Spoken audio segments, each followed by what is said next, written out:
Today, we're going to talk about credit scores, all the factors that people are obsessing with that go into making a credit score. There's 6 primary credit factors, but I'm going to give you 2 additional tips that you want to be aware of by the end of this video. You might hear words like credit score, FICO score, Vantage score being thrown around at all times. All those are different credit scoring models, and they're all basically the same thing, and we're going to break those down today. The number 1 credit factor that impacts you the most is payment history. This accounts for 35% of your score. So whatever you do, do not miss a payment. Basically, just continue to make on-time payments and build up that payment history. It's as simple as that. So pay off your full statement balance every single month. And that's technically not required, but you want to get in a good habit of doing this, or you're going to be facing high interest charges down the road. And that can put you in a deficit in the long run, and I don't want you to be there. And make your life so much easier by turning this on auto pay. I've done this my entire life, and I know you can too, because payment history has a high impact on your Vantage score. And for any other loans that you have, make sure you're making on-time payments for those also,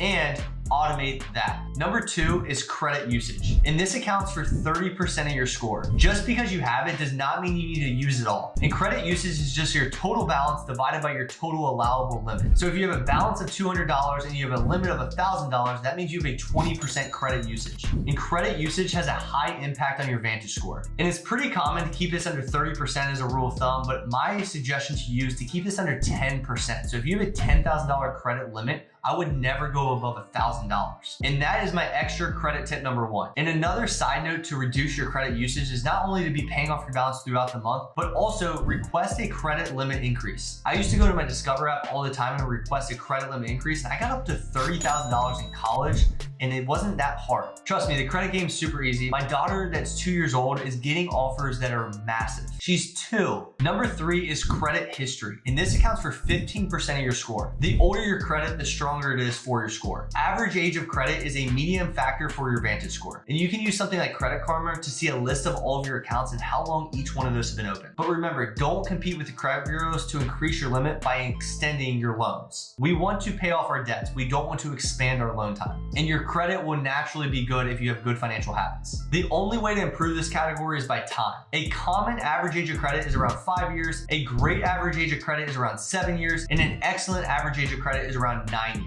So it's best to start this process early so that you have time on your side when you're leveraging things later. Credit tip number 2, add your child as an authorized user on your credit card. Every credit card company is going to have different rules around this, but the most important thing is that they're reporting the social security of your child to the credit bureaus. So if they're not actually doing this, they're not actually building credit, but they can still use your card as an authorized user. I personally know Chase Bank does not do this, but Capital One does. But again, check your specific credit card company and your specific credit card to see if this is an available option. But whatever you do, don't go open a new credit card just to have this. It's not that big of a deal. Number 4 and 5, new credit and credit mix. And each of these account for 10% of your credit score. Most creditors like to see a little bit of diversity in your credit profile mix just to see that you can be trusted with other credit. At the same time, I wouldn't overcomplicate these factors because it's not that big of a deal, and I don't want to be a dog chasing their tail in this credit game forever. But if you have something like a credit card, a house, a student loan, you already have that natural mix. So just focus on paying it off. And there's no best amount of total accounts to have open. The biggest thing is to be mature and be responsible about this and pay these off in a timely manner. And eventually, hopefully you don't have any debt. That would be awesome. Then additionally, you're not going to want any credit inquiries or derogatory marks on your credit because these are going to impact you drastically. So for credit inquiries, there's 2 types. There's a soft inquiry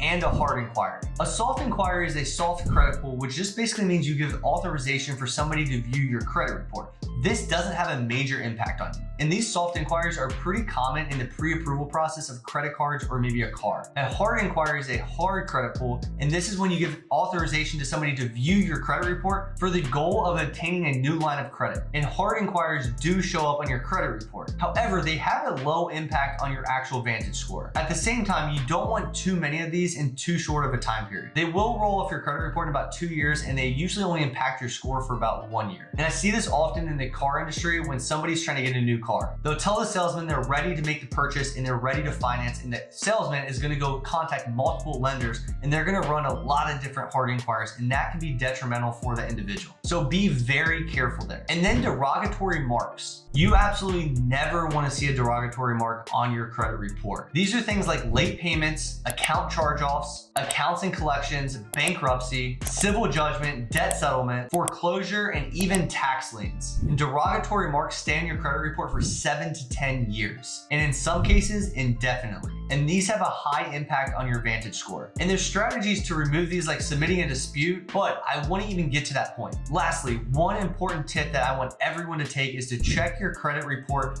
once per year. The goal here is to catch any fraud or any ongoing cyber criminal activity. You can obtain a free credit report at the 3 bureaus, TransUnion, Equifax, and Experian at annualcreditreport.com, and I will put that in the show notes below. Remember, credit should be easy. Do not overcomplicate this. Good financial habits and discipline are going to lead to a good credit score. And the law of diminishing returns apply to credit scores. Once you're over 740, there's not a whole lot more benefits that you can get by having a 760 or 780 or even an 800. So don't obsess over a score that is silly at the end of the day.